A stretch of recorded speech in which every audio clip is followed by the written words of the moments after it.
Hello and welcome to the Rob Burgess Show. I'm of course your host, Rob Burgess. On this, our 186th episode, our guest is Bri Pruett. Bri Pruett is a stand-up comedian and writer from Portland, Oregon, living in Los Angeles. Her TedxTalk on beauty standards dropped in 2018. In 2017, she was featured on Comedy Central's Roast Battle. In 2016, she won the Willamette Week Readers' Poll for Best Comedian in Portland. SplitSider.com has named her a comic to watch, and she's appeared on Dan Savage's Savage Lovecast, Doug Loves Movies, and NPR's Live Wire. Her live festival appearances include Bridgetown, SF Sketchfest, Bumbershoot, and more. She's performed stand-up internationally, and her writing has been featured on NPR, the Portland Mercury, and Playboy magazine. And now on to the show. My Instacart ice cream has been placed in the refrigerator. I'm now recording. Gotcha. I'm on Skype. I'm ready to go. I'm ready whenever you are. Just tell me what I need to do, Rob, and I'm here to do it. Excellent. I like the spirit. But go ahead and just introduce yourself for people that don't know who you are. Sure. My name is Bri Pruett. I am a stand-up comedian and actor, writer, and podcaster, and I am from Portland, Oregon. I live in Los Angeles, California. I host a podcast called You Can Do It with Bri Pruett. I'm on Instagram taking pictures of my face, and I'm on TikTok trying to catch up, and that's it. Yeah, I heard your latest episode. So how is TikTok? TikTok is fascinating. I feel the children are so blessed to have such a wonderful, sophisticated app. It's a wonderful app. It really puts all other social platforms to shame. I think the algorithm is extremely smart. But if you try to make anything in there, there is a lot of choices. So it's very creative. I very much like it. Well, I have seen videos from TikTok imported to other platforms, so I'm familiar with some. Get in there. Yeah, well, the whole Chinese surveillance thing worries me a little bit, but I don't know. Bruh, it's not, I mean, I don't know. Yes, a lot of people have concerns about surveillance. Get yourself a VPN and rest assured. Okay, fair enough. Fair enough. Well, that's interesting. Yeah, I haven't taken the plunge yet. I tried Snapchat for just a little bit, but I never really got into that. But I slept on Snapchat. Yeah, and really that passed me by, I think. But I think I might be your podcast only Twitter follower. I hope that's not too weird. No, it's wonderful. I don't thrive on Twitter in my as a solo performer, and so I don't know how to really get in there. Kind of one thing I heard that was good advice a long time ago was just find the social media platform that works for you. Set up accounts on all the platforms, but just follow, just get involved with one of them. Yeah. So that's what I do. Yeah, absolutely. Well, so I have known who you are for a very long time. I've been a really? fan. Oh yeah, I've been a fan of your comedy. Well, the thing is, you did the Limestone Comedy Festival. And yes. I covered, as a journalist, the first 3 years of the Limestone Comedy Festival. And the year that you did it was the first year I didn't. I might have even written that you were coming, and I got another job, or I just didn't cover it, and then I stopped covering it. So I just missed you there. But I have listened to you on. So you've been on 5 of my favorite podcasts, at least. Oh, wow. Doug Loves Movies. Yes. Getting Doug with High. Hell yes. Savage Lovecast. You can really? Do it. Wow. You can do it with Bri Pruett, and now the Rob Burgess Show. So it's Rob, wow. Thank you so much. Man, I really screwed the pooch on Savage Lovecast. Oh, well, why do you say that? Oh, well, it was very controversial, my friend, because that episode was taped live at a huge theater in Portland, Oregon called Revolutionary Hall, where it's Revolution Hall. It's 800 seats, so it's pretty big. And if you record, a person, you're just getting the recording from the microphone. And the microphone, like the one I'm speaking into right now, it doesn't pick up anything besides what it's pointed at. Oh. And so everyone in the Reddit forum, or Reddit, the message board for Savage Lovecast was like, who hired this fucking bomb comedian who just took a shit, because It doesn't sound like I'm doing very well, but I had a great set. I had a really good time. Oh man. But it really colors the way you watch comedy when there's no one laughing. So that's why this kind of moment of the pandemic where so many people are doing stand up to no one is actually pretty interesting. It's revealing. Yeah, I was absolutely going to ask you about that for sure, but well, didn't mean to rush you, my friend. No, absolutely not. No. Time is not real, as you pointed out. Oh, wow, yes. I agree with that for sure. But just if we could go back to the beginning a little bit, how did you get started in stand-up comedy? On my 26th birthday, I tried it for the first time, and that was some time ago. But I felt called to it. I enjoyed it as a medium, and then I did, just as a kid, like I would watch it, like Rosie O'Donnell, your Evening at the Improv, your Richard Jenny, your Dom Herrera, like that era of stand-up comedian. Billy Crystal, Robin Williams, Whoopi Goldberg, Margaret Cho. And then I sort of I did the thing that I thought I would do because that felt more natural was acting, theater, and then what seemed like a little more practical because I was crushing it at all the comedic roles. I was like, okay, it's sketch comedy, it's improv comedy. And I did that for several years. I was in a bunch of dumb groups that are now defunct. And then I finally did stand up on my 26th birthday after it called to me for so long. And I just kept doing it, doing stand up. Most people could do it, but most people do not continue to do it. And so that is sort of the difference between a stand up comedian and everybody else is that you just don't stop. And a podcast maker, let me tell you. Yeah, you can also make a podcast. Yeah. Well, I'm just saying, it's as much as you want to do it. No one else. Everyone could probably make a podcast, but does everybody? No. Right. Yes. So I really enjoy your writing as well. I saw that you were we also have this in common. We all both worked for alt weeklies. I worked for Nouveau in Indianapolis, and you worked for the Portland Mercury. Yes, right. It is. You were an advice columnist there, right? Yeah, it was actually it was a sex and dating column, which is maybe why me and Dan Savage became friends because we both we were both sex columnists for basically the same newspaper. His column is in the Stranger in Seattle, which is the sister paper of the Mercury. Yeah. Yeah. And that was cool. Just. Somebody at the paper saw me do stand up and was like, "Wow, you're pretty dirty. Would you like to do that for our fancy newspaper?" And I said yes. And yeah, it wasn't even people writing in. I would just have like some diatribe about something, and I would put it into like a clicky, BuzzFeedy kind of dirty essay. They really printed that shit. It's amazing. Yeah, I thought your advice was interesting. Did you ever give any advice? Well, I guess either this or I don't know. Maybe the podcast is too new. Did you ever give advice that you were like, maybe later you're like, I don't know. After the newspaper column, I had a radio show in Portland, and it was called Sex, Drugs, and Basketball, and that was a full call-in show, and it was hosted with a friend of mine who's a filmmaker named Arthur Bradford, who's just like, we basically just wanted to talk about cannabis and the Trailblazers because that was sort of our relationship. They were like, dating, you're a dating expert. So I was like, okay. So we had just like pretty wacko callers. And a lot of them were like, I don't know if it was just, the radio station was, oh God, I can't remember the name of the radio station, but it's the only independent radio station in Portland. It's very like punk rock, it's all this indie, DJs and politics and stuff.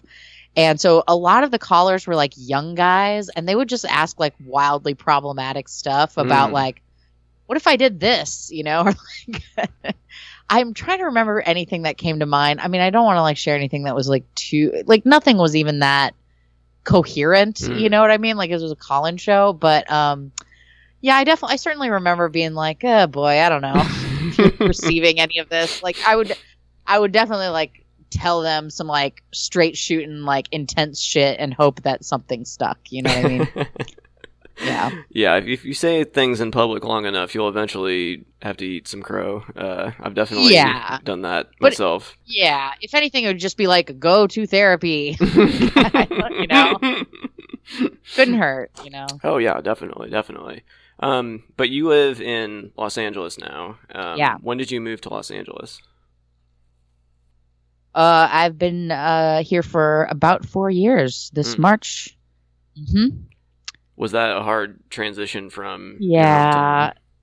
Yeah, it was real hard, Rob. I mean, you live in Bloomington, Indiana? I was born in Bloomington, and I went to school okay. there, but I live just north of Indianapolis now. Great. But I lived actually and my wife and I lived in Ukiah, California, Northern California for 3 years. So we kind of lived not maybe like 2/3 of the way to to Portland, but Pacific Northwest still. But yeah. I mean, you get the West Coast vibe. But more, I mean, Bloomington really is such a sweet small town. Mm-hmm. I mean, and really like smart, like interesting people who live there. Mm-hmm. And that's sort of how I feel like Portland is. Portland's a little bit bigger, but it is got a small town vibe. There are a lot of really smart dorks who were kind enough to spend money and support my career and buy my fucking tote bags, So it was like a wonderful place to grow and develop my voice. And I feel like very like repping the 503 for the rest of my life and, hope to return one day. And Los Angeles is different. There are different values of the city. Like in Portland, it's very environmental. It's very, they really value like food and beer and, stuff like that. In Los Angeles, they kind of just like want you to die and they want you to pay them all your money and they want you to support the film industry, which I am also here to do. But yeah, it's pretty tough. I mean, there are great things about Los Angeles. I definitely think it's kind of a weird time to be here right now. It's so sleepy and it's hard to like, it's crowded. So it's like during the pando, you got to really be thoughtful because, and also our freaking hospitals are full. So yeah, I just really have to be thoughtful about safety right now. But yeah, it's been cool to explore because it's the dream factory, baby. It's like all the people who are, beaming entertainment into your home, they're here, down the block from me. And I'm here to get in the game, Absolutely. Yeah. But that's why I was going to ask you, what has it been like being a comedian now in lockdown? I mean, it's the best conditions for comedy, that live comedy I've seen, are some of probably the most dangerous for what's going on, like the low ceiling, basement, the Comedy Attic for, if we're going to name names in Bloomington, It's a great point. The Comedy Attic is a beautiful club. Nothing against the comedy. I'm sure they do everything completely safe there. Don't hate me, Jared, please. Enemy for life. No, Matt, I'm sorry. I mean, this is the truth, though. You speak the truth, which is that stand-up comedians' favorite conditions for comedy: low ceiling, like people clumped up real close together. And that speaks to what I said at the beginning, which is, when I did a recording that had no audience, part of the reason why you want your audience all clumped up together in a tiny room is because when you hear other people enjoying themselves, you let go and you join in the fun. And that is really what we'll need to change. That is that like precise thing. It's like, actually, you need to be more isolated for safety. And that is, actually antithetical to what we've been trying to do. I think that, it's becoming very clear there is no after the pandemic exactly coming for us. We're going to need to sort of adapt to this brave new world. And I am optimistic as ever. It's not ideal, but I mean, as long as we keep developing the technology of connecting with groups of people, which is going to need to happen anyway, and I think it's going to be fun for a while. It's going to be awkward when we come back. And then when maybe in 5 years, when we are all vaccinated, all have herd immunity, or everybody who was going to die is gone. Truly. I don't think we're not going to keep rubbing together in the dark. And I'm not a COVID scam person. I am like the most safest, but live performance is indomitable, you know? It's like, I mean, it's church, baby, you know, and you know, for us sinners, we need it. So that's how I feel. Oh, absolutely. But have you gotten any more writing done? I mean, not to bring it to my struggles or anything, but yeah, I joined a writing group. Oh, wow, cool. I can't say enough about it. It's a weekly writing group. And I have, there's still, the Dream Factory is still chugging along. They're still making stuff. They recently locked down production again, but they'll be back. They have all of the money in the city, if they want to open, they can.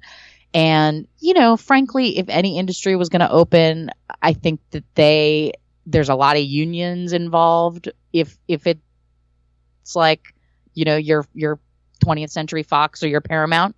So I tend to think that, they will handle it well anyway.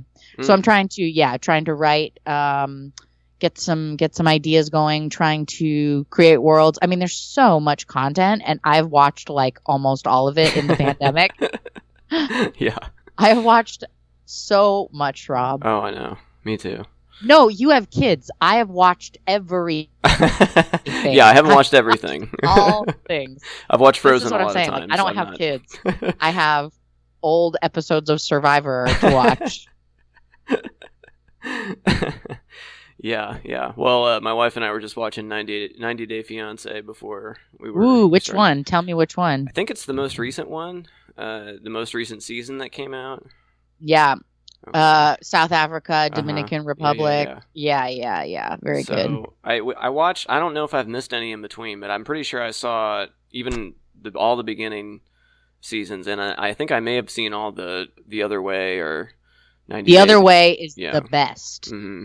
Yeah, fish out of water for real. Well, it's great. I mean, it's very good. And those people, I mean, talk about people impacted by the pandemic. Oh, the good people at 90 Day. Oh, no. R.I.P. Will we ever have an international romance again? Right? Wow. Yeah. Well, if I'm getting too personal, just tell me to back off or whatever. Okay. But how has this affected you? Live with your partner? Is that correct? Yeah, I do. How is that working in the pandemic? Well, I actually have, I'm going to mention it on a future episode of my podcast, but one thing that I have been very empowered by is like, I'm nesting, obviously if you can't go anywhere, you got to like beautify your surroundings. Of course. So I'm like, of course, nesting, everything is so beautiful. I was truly just like, before we started talking, I was just like, kind of just looking around my apartment like, wow, I'm so blessed.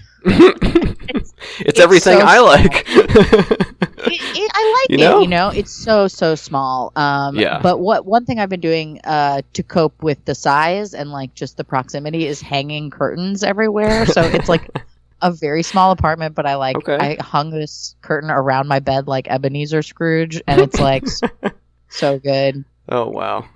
Yeah. I'm gonna add some more. I was just thinking about it. Like I'm gonna add some more curtains like in my closet so I can create a TikTok studio so I can do those silly little dances. Yeah.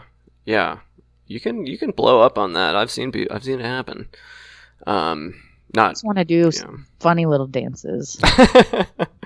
I think that's what TikTok's made for, pretty much. I think so too. Yeah. And to share information. That's the stuff I really appreciate. Is there's some really weird niche informational accounts. I follow this dumpster diver girl. Wow. And she's really interesting.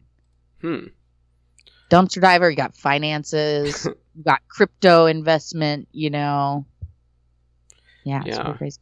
Well, yeah, I'd say my wife and I already worked from home a lot, and now I'm really working from home. And we were gonna homeschool our oldest son and now we're really homeschooling him.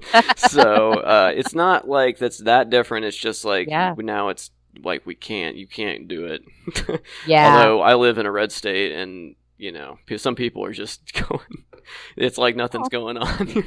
More homeschool resources, I suppose. Absolutely. Yeah, we bet.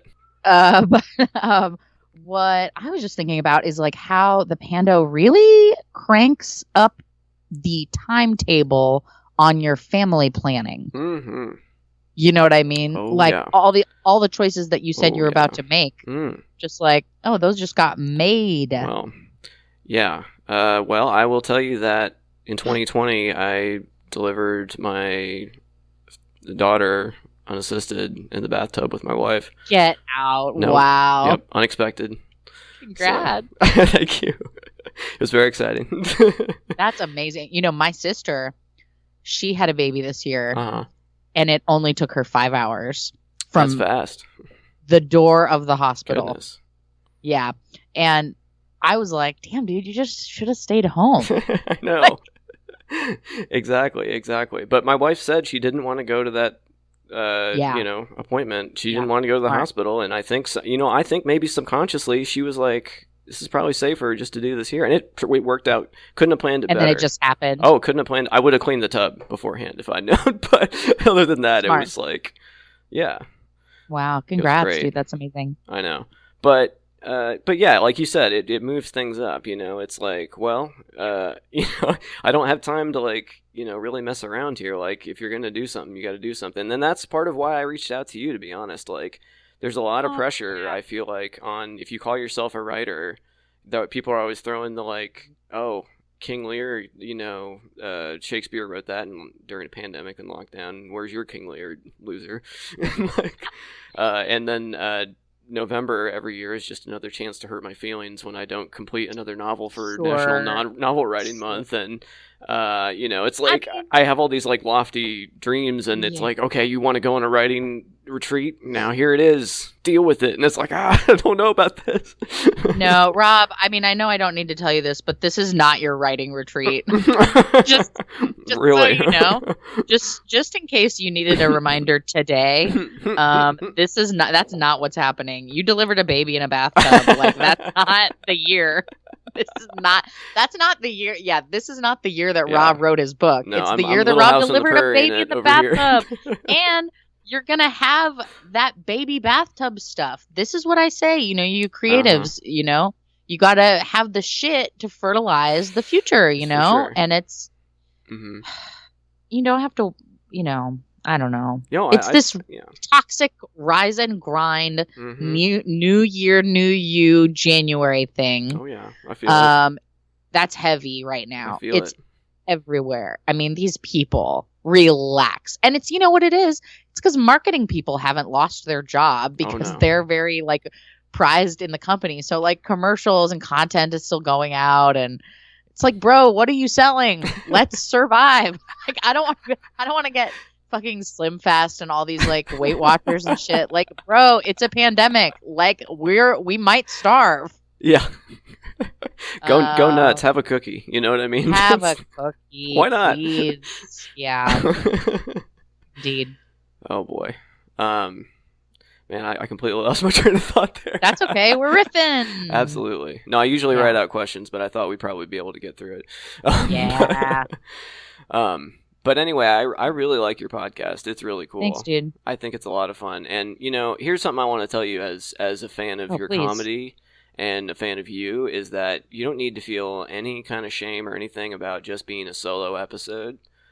And I have to remind myself, you know what? I have to remind myself of that too, because I've done 100. This will be my 186th episode of this podcast, and I've only allowed myself. Congratulations! Thank you. Yeah. And you've only allowed yourself 7 times alone. Wow. And I was in the last one before. I did one a couple episodes ago, but before that, I hadn't done one since February of 2019. So I don't feel like it's who cares? Who cares what I'm gonna? Ooh, yeah. Rob has a thing. Who cares? But it's the Rob Burgess Show, so I bet a few people would care. That's what I'm saying. Not all podcasts are about the host. I have another project is coming down the pipe. But it's like not going to be about me. So it's not going to be these like long intros. It'll just be like, hey, we're back. Here's the guest, and, your podcast is like the Rob Burgess Show. So yeah, you got to deliver. Definitely. And don't get me wrong, your guests find mostly interesting, and I do get something out of listening to them too. But like when it's like, oh, Bri solo, fine, I'm Great. in. So I appreciate that feedback. Yeah, for sure. But how did you come up with the idea for this podcast? It's a very altruistic podcast, and it's very positive. Like, it's very like you can do it. Like you said, like that's what I first like was, okay. It's Thanks, very dude. affirming, and not just like, I like that you balance like the. Yeah, I use this not pejoratively. Woo woo, you used it in your thing, Yes. but like that part of it, and the more practical side of it, actually accomplishing things, you know what I mean? Marrying the two in some way. So anyway, you describe your podcast how you want to, but that's how I see it. I think that's very accurate. I mean, I think what you just described is my Pisces sun and Virgo rising. Okay. And what that is my like very woo-woo side, but with a aim to communicate what I feel like is messages that are delivered to me through like symbols and ideas and mantras and metaphors, and like deliver that to the listener or deliver that to the guest on my show. The pep talk, the like optimism, the like altruism, the like helper, nice guy vibe is like definitely how I feel the most. Like I don't know. Perhaps I have a little social anxiety, but a one-on-one conversation where I'm like trying to help is like, wow, that's the easiest conversation that I can imagine for myself, because like, hey, I'm just trying to help. Like, it's like, so, my intention out the gate is not to harm or disparage or roast you or something. So like, come on in, and I think, I really believe that being vulnerable is like totally essential to improving ourselves and like making the world better, frankly, and like increasing understanding is like we kind of got to just like drop our illusions. I almost said like drop our trousers, but like drop our like worldly trousers and like bare ourselves and show everybody that here's where I'm hurt and like here's what I'm working on is like so much cuter, I think, than a podcast where it's like, what are you working on? Like, what are you doing for us? And like, how are you making money? And, what's all of your narcissistic bullshit look like? Or like, what version of yourself are you presenting to the world? Like, boring. Like, I could look at your Instagram, why don't you tell me what you're working on? And I think it really helps people to hear how other people have overcome things, of course, like we know from sports biographies and shit like that. It's nice to hear where people been. And then there was the nice rhyme, so thought I'd call it "You Can Do It with Bri Pruett." It's just laying right there. You gotta pick that up. Pick it up. That's incredible. Yeah, but like, I mean, the people you have on are fairly successful, I would think, but they still have, they're still human. They still have struggles, and I mean, people like you said, people curate their best selves on the social media platforms, and they're not going to necessarily tell you what their struggle is. So even the day to day, like even our beloveds, sure, absolutely. Even the wives and the partners, the people that are around us. There's not a lot of time where you're like, hey, here's what I'm going through. Like, you know what I mean? Well, yeah. There aren't a lot of opportunities, and there aren't a lot of like, vessels for that conversation in day to day life, and everybody's going, hella through it right now. So, yeah. One thing I like about your podcast is that you sing. And you sing a lot. I do sing. And it's incredible. And you sing your own. And it's funny because I was listening in reverse order. So I started with the most recent and then it went back. so I can hear the theme song. I'm sure in the right order it evolves, but it devolves and it goes kind of like garage band. I get the studio sheen at the beginning. It's all worked. All the kinks have been worked out back to the prehistoric time. Yeah, now I'm just knocking them out like no problem. I am making a promise to you here and now, Rob, that I will evolve this goddamn theme song so that I have some kind of musical backing. No. Acapella is fine. You don't need any. No, I want a real theme song, but I want to be able to sing with it because I like the energy it gives me to do the podcast, and I like to sing because I like to show off that I can. But I think the solo-ness of it is charming, though. It's funny. I would never sing on this podcast. Don't anybody ever expect that. Well, comment below if you would like Rob to sing. No. Comments are turned off for this post. Oh, yeah.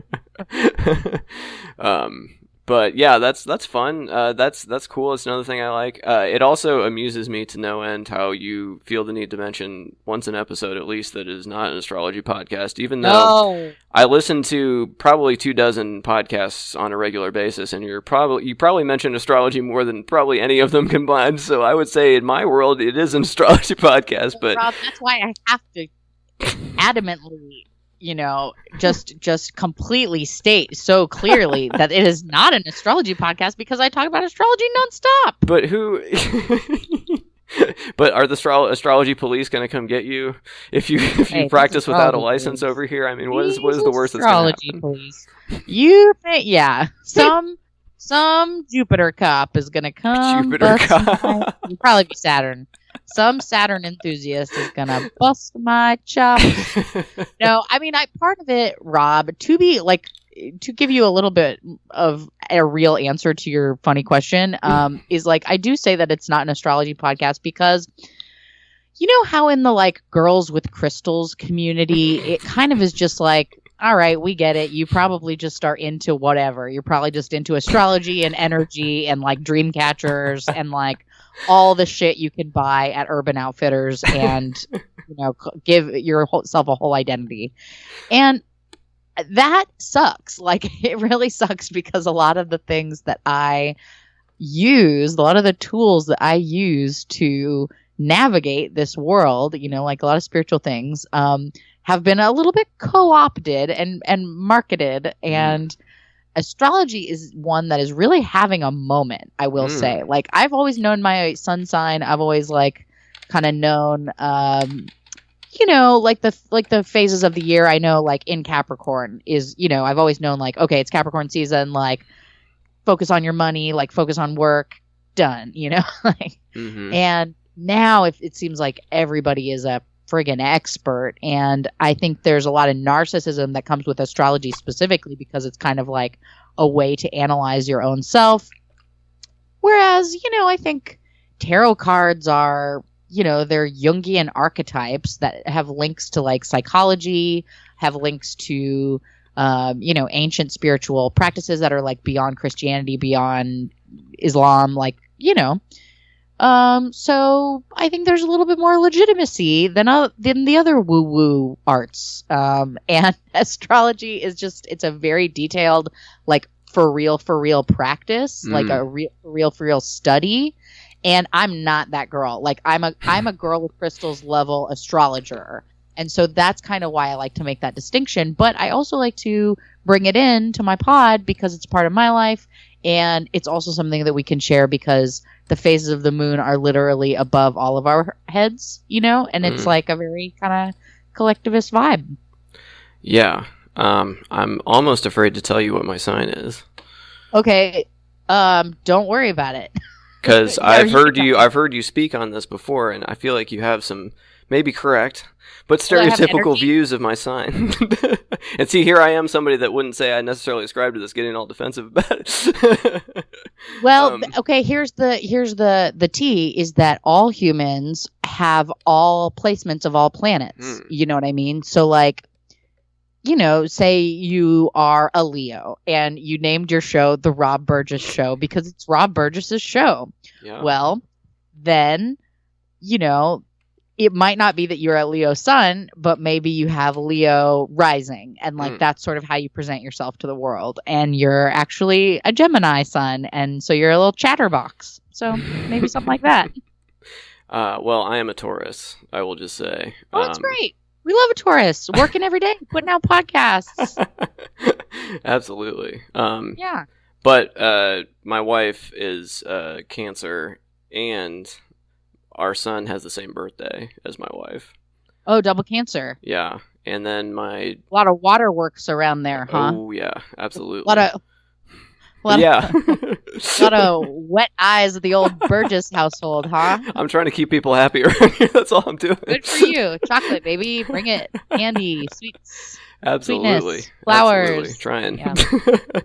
And then my youngest daughter, she was born 2 days before my birthday. Double Taurus, double Cancer house? Yep. And then our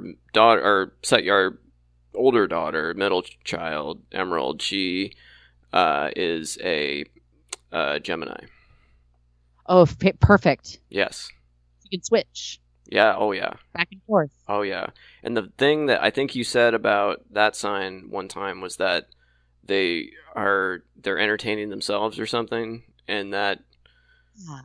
Yeah, that's Emerald right there. She's got an active imagination. She can just theater amazing. of the mind. Love the name Emerald. Yeah, that's so lovely. Good job. Our youngest sure. daughter's Lilac, and our oldest son is Harper, but we call him the Captain. Nature. Oh, Captain. And my wife's name is Ash Leaf. Was her birth? It was her middle name is Leaf. Ash first name ASH, and then Leaf middle name. So. Keeping with the nature theme. Her parents were hippies, and are hippies, and I love them dearly. But that's so nice. Yeah.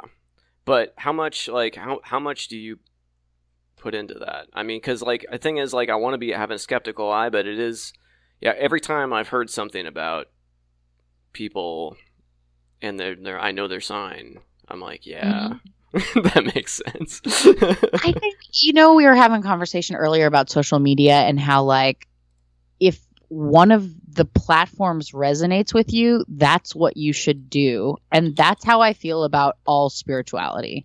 If something is faith-based, it doesn't work if you do not have faith in it. So you should not, it wouldn't carry water. You know what I mean? So that's kind of where I go. Now, if you look into the dark bucket of your soul and you're like, well, God damn it, I'm reading this thing and it's like saying I've got a Taurus sun, it's saying I've got a Gemini rising, it's saying I've got this XYZ, it's saying that this is a person who works hard, who has a lot to say, and that resonates. Perhaps, perhaps I can look deeper into this, but then it's like a matter of, okay, well, how is this useful to you? How would you use astrology? For me, I kind of like to know the astrology of people in small groups that I'm working with. And you could just be an intentional person and say, sod the astrology. Does it seem like we're all different and balanced? And that's just being intentional. So I think a lot of times these woo girls or woo girls are different girls. Woo girls are, the astrology crystal girls. They are, perhaps just using astrology in all aspects of their life, and not, and they're saying it's successful, but maybe it's just because it's bringing their intentionality to whatever they're doing. But yeah, no, I recognize a lot of myself in my sign for sure. To a fault. A lot of that, really? Sometimes, yeah, I feel like I am too stubborn, and I am too short-sighted and a little too quick to pull out the horns, and it's I just feel like I lean out. Because here's the thing, and I can't remember the name of the guest you had that was also from Indiana. She's a singer and a comedian. She put out an album. She was, goodness, can't think of her name. Darn it. I will think of it before the podcast is over. I'm gonna scroll through the episodes. I'll remember. Shoot, darn it! I can see her face on her Twitter profile in my head, but anyway. So she was talking about kind of the Midwest ethic, I guess, of having pride in working yourself to the bone, and like, I work 100 hours a week and I don't ever see my kids, and there's a weird puritanical pride in that, and it's toxic. Obviously, it's unhealthy. It's going to lead you to early grave and sadness if you follow it all the way down. But at the same time, I have attributed a lot of my success to that same ethic or whatever. I mean, I'm not where I want to be in life, obviously, but whatever I have gotten in life, I feel like kind of has come from that kind of stubborn, not giving, just keep going, hard driving, being hard on myself. Well, there you go. I mean, that to me is embracing a quality of your own self that's been extremely helpful to you. And, that's astrology too. I think is like celebration of self. Is that what we're talking about? Sure. Okay. I hope so. Okay. I might have lost a subject because I don't even. Yeah, it's okay. I've kind of lost the plot myself. It's all right. But yeah, no, I want to be able to embrace the qualities about my natural disposition that do lead to success without like the parts that I feel like are holding me back, and making me unhappy in the moment, Yeah. I don't know. What do you think about your sign? Are you comfortable with how you feel about it now?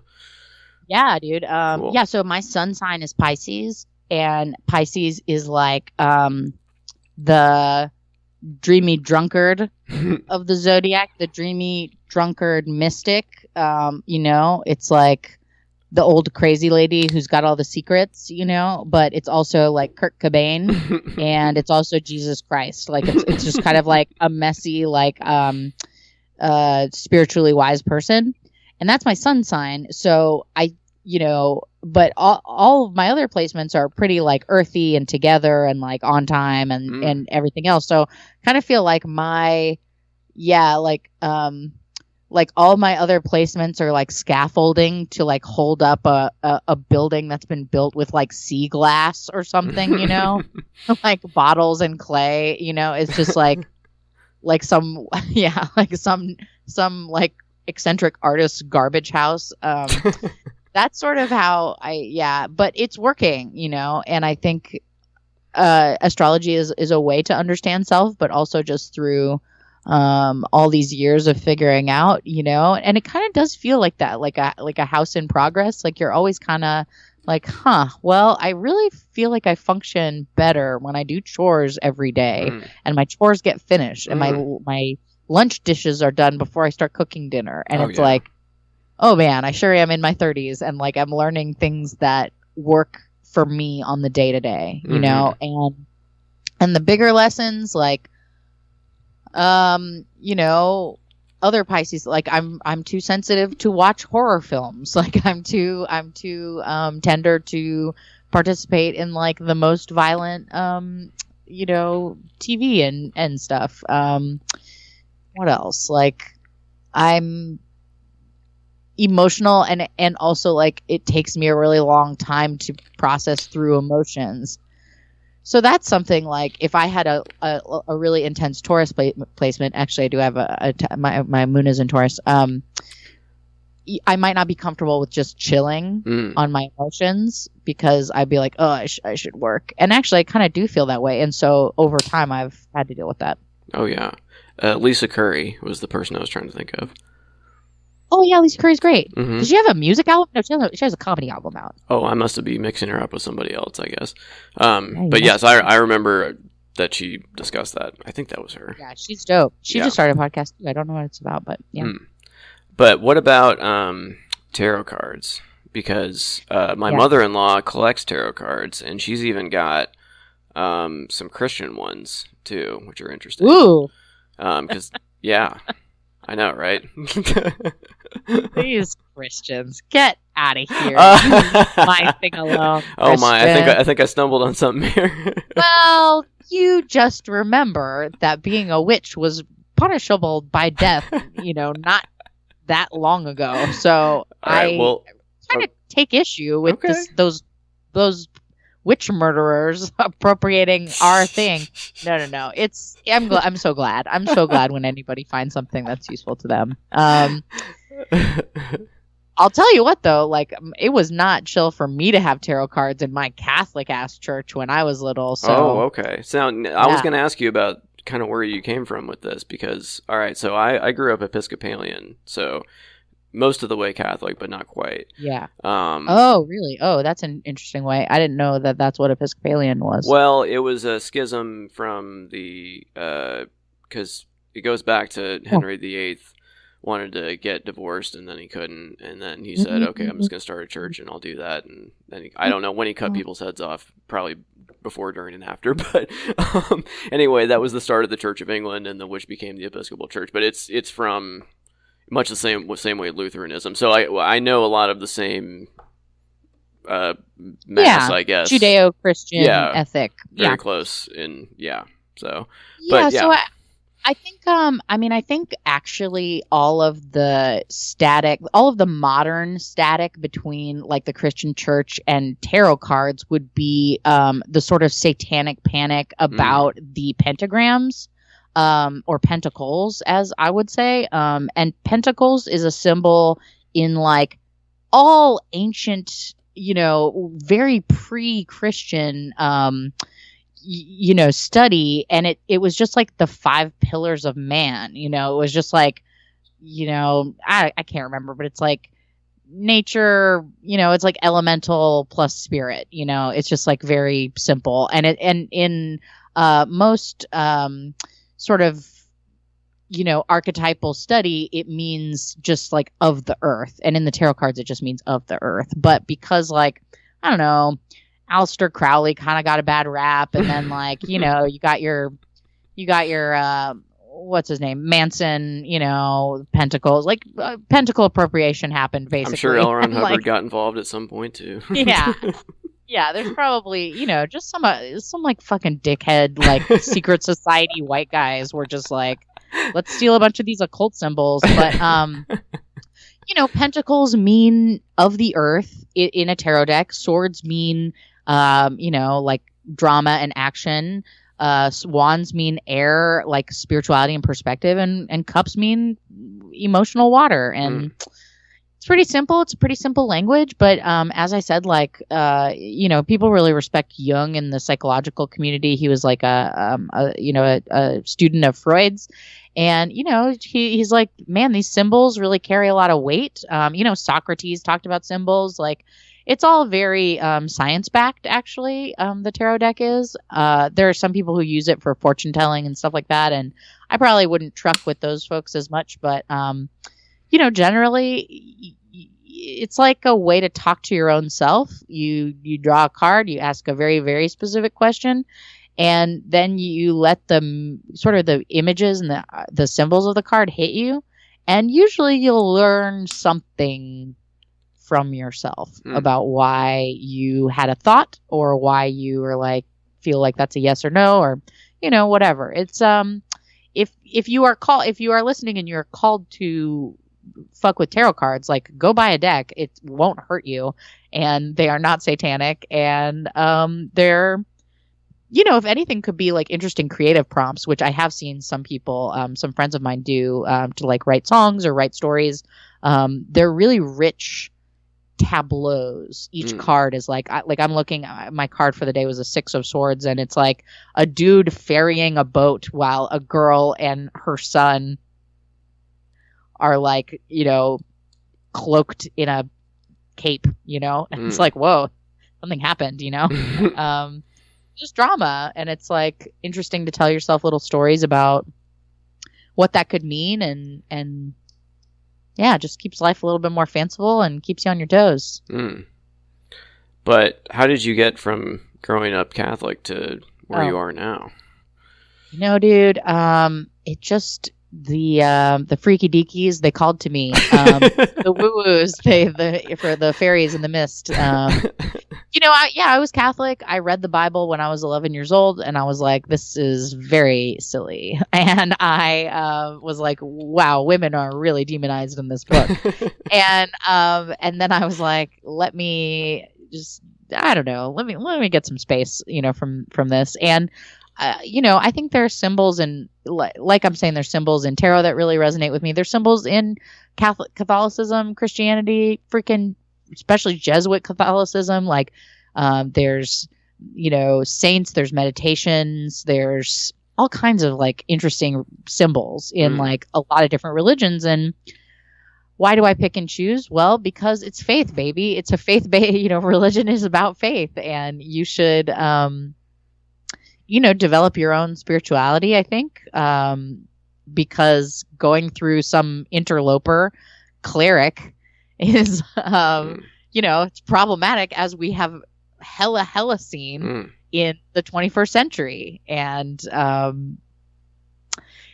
it's never been good. Like the divisiveness between religions has always been fraught with war and power and rich people shit. And you should just, this is what I prescribe, is to just, keep it personal, do what works. I mean, the only thing that sucks about keeping it personal, which is something that happened to me, was I didn't have anybody to be a witch with. I was by myself building altars in my closet, and just because that resonated with me, and that's what I wanted to do. And now I'm able to connect with witches, but some of them are fake witches, like I said. So it's like, but it's great. It's great that sort of my spirituality has become sort of a cultural moment, and because there's more kids to play with. So, there's more babes to witchcraft with. So that's really good. I ran a show in LA called High Priestess, which was a cannabis and tarot themed stand-up comedy show. And that was a live show until the pandemic. So it was like our last one, I think, was March. And we would do chanting, and like, it's LA, so there's a lot of witch babes, and as much of it as fashion, there's some of it that's fashion, right? But we were still doing spells in a backyard, and it was pretty cool.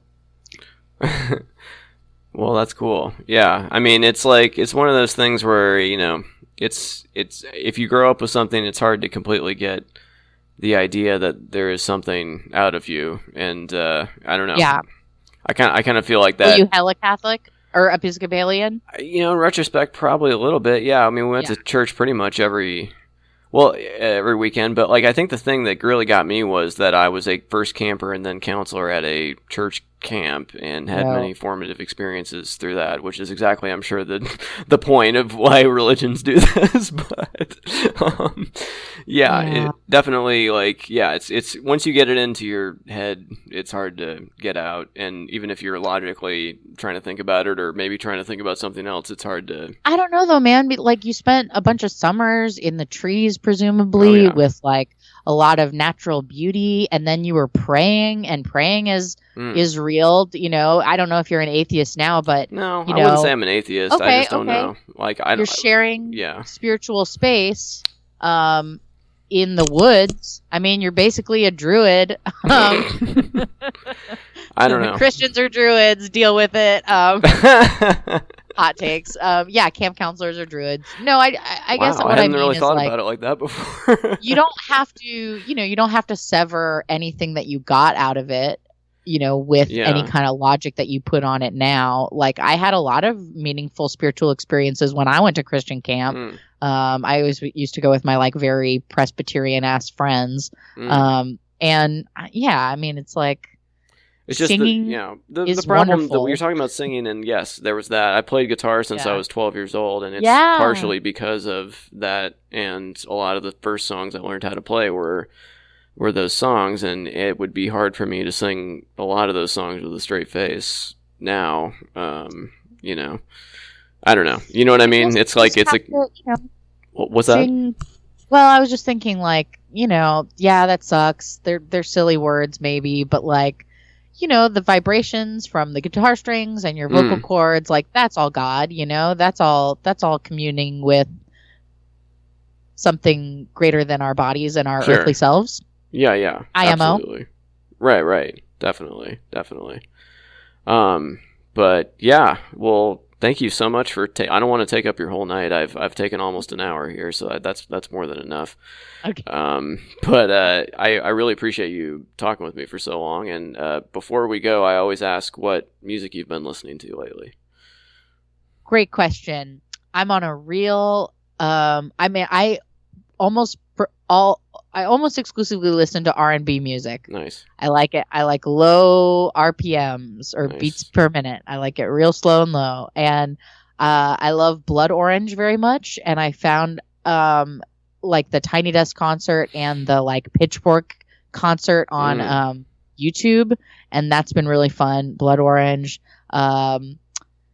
Anybody else? Oh, and I like Tierra Whack quite a bit, and that's rap music. That's not R&B music. That's rap music. I just really like the way she pronounces, or just like her wordplay and sassy, like girl vibes. Cool. Very cool. Okay. Yeah, you better let me off this podcast. I'm like losing my mind. Not losing my ability to speak, so I gotta go. Okay. Well, I probably shouldn't ask you to sing to take us I'll out. sing. Okay, yeah, what right. do you want me to sing? Whatever you want to sing. You don't have to sing. Don't make me sing. Okay, don't sing then. I absolutely don't want to pressure you at all. No, I was doing the SNL bit. Don't make me sing. Oh, right. Never. Don't ask me to sing. Don't, please. You don't have to sing your end of the road thing if you don't want to. You could definitely do that. Oh, sure. I'm not going to join you. I will definitely listen, but you sing whatever you feel you want to.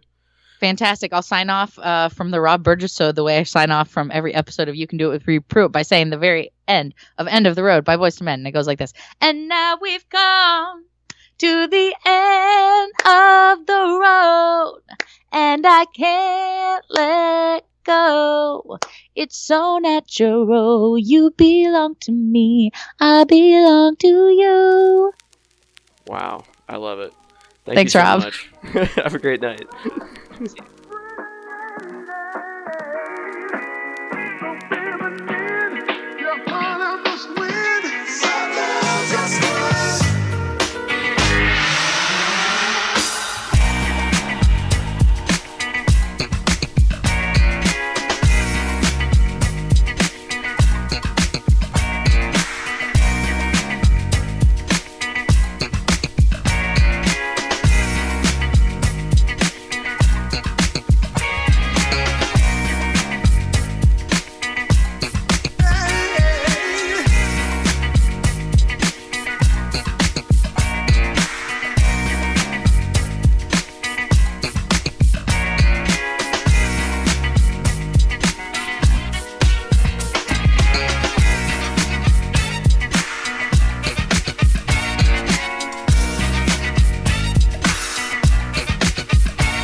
Join the Rob Burgess Show mailing list.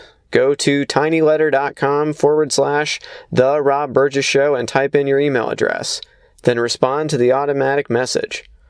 Also, please make sure to comment, follow, like, subscribe, share, rate, and review everywhere the podcast is available, including iTunes, YouTube, SoundCloud, Stitcher, Google Play Music, Twitter, Internet Archive, TuneIn, RSS, and now Spotify. The official website for the podcast is www.therobburgessshow.com. You can find out more about me by visiting my website, www.thisburgess.com. If you have something to say, record a voice memo on your smartphone and send it to therobburgessshow@gmail.com. Include voice memo in the subject line of the email. Also, if you want to call or text the show for any reason, the number is 317-674-3547. Until next time.